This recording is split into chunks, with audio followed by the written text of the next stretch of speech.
Mr. President, Dr. Biden, Madam Vice President, Mr. Emhoff, Americans, and the world. When day comes, we ask ourselves, where can we find light in this never-ending shade? The loss we carry, a sea we must wade. We've braved the belly of the beast. We've learned that quiet isn't always peace, and the norms and notions of what just isn't always just is.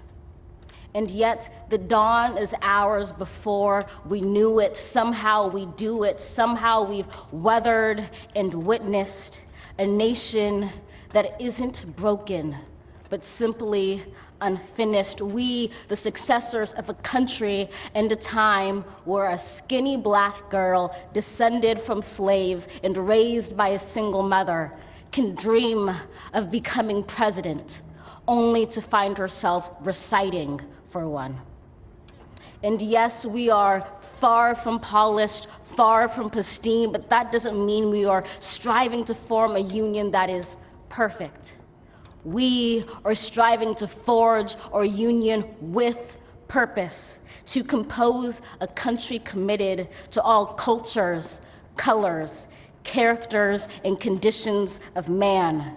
And so we lift our gazes not to what stands between us, but what stands before us. We close the divide because we know to put our future first, we must first put our differences aside. We lay down our arms so we can reach out our arms to one another. We seek harm to none and harmony for all. Let the globe, if nothing else, say this is true.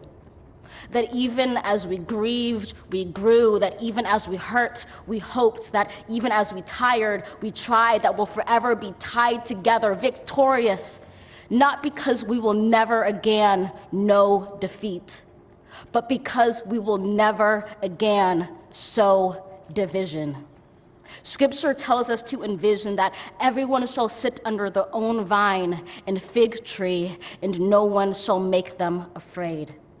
If we're to live up to our own time, then victory won't lie in the blade, but in all the bridges we've made. That is the promised glade, the hill we climb, if only we dare it, because being American is more than a pride we inherit. It's the past we step into and how we repair it. We've seen a force that would shatter our nation rather than share it, would destroy our country if it meant delaying democracy. And this effort very nearly succeeded. But while democracy can be periodically delayed, it can never be permanently defeated.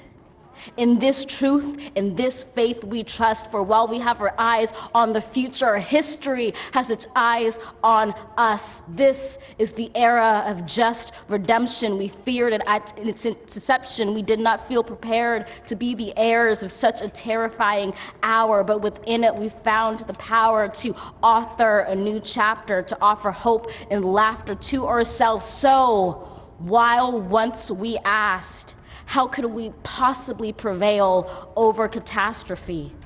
Now we assert, how could catastrophe possibly prevail over us?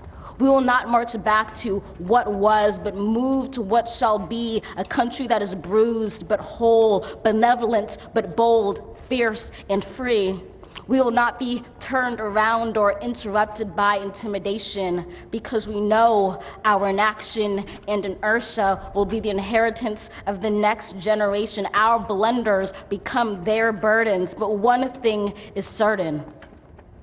If we merge mercy with might and might with right, then love becomes our legacy and change our children's birthright.